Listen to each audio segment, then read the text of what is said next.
ជំរាបសួរអស់លោកបងប្អូន fan ទាំងអស់គ្នាថ្ងៃនេះខ្ញុំបាទគណៈគ្រប់គ្រងសាលាភាសាកូរ៉េកាបែងសូមបង្ហាញរៀបរាប់អំពីកម្មវិធីសិក្សានិងសកម្មភាពដែលសិស្សរៀនធ្វើអនុវត្តប្រចាំថ្ងៃនៅសាលាកូរ៉េកាបែងយើងខ្ញុំទី1ពេលព្រឹកពួកគាត់រៀនបកប្រែលំហាត់វិញ្ញាសាដែលជនជាតិកូរ៉េគាត់ចងក្រងជាសៀវភៅឲ្យសម្រាប់រៀនដែលវិញ្ញាសាទាំងនោះគឺអាចយកចេញពីប្រទេសផ្សេងៗហើយនឹងអាប់ដេតបន្ថែមថ្មីដើម្បីត្រៀមរងជាមួយនឹងលំហាត់ដែលត្រូវប្រឡងនៅប្រទេសកម្ពុជាយើងហើយម៉ោង10ដល់ម៉ោង11ពួកគាត់ចាប់ផ្ដើមបំបែកគ្នាពីថ្នាក់ធំទៅអនុវត្តអានបកប្រែមេរៀនម្នាក់ម្ដងទាំងអស់គ្នាលើកលែងតែសិស្សរៀនបងប្រាក់ខ្លួនឯងមួយចំនួនគាត់អត់នៅអានបកប្រែមេរៀនសោះចេញទៅផ្ទះមុនបាទអាងតែរៀនលុយខ្លួនឯងចំណែកសិស្សមកវិញគាត់អានបកប្រែមេរៀនម្នាក់ម្ដងគ្រប់គ្នានឹងពីព្រឹកម្ដងហើយក្រែងអត់ទាន់ចាំល្ងាចម៉ោង4ម៉ោង5អានបកប្រែមេរៀននោះម្ដងទៀត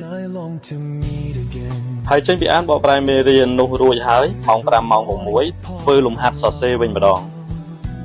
ហើយក្រែងមិនទាន់ចេះចាំស្ទាត់ទៀត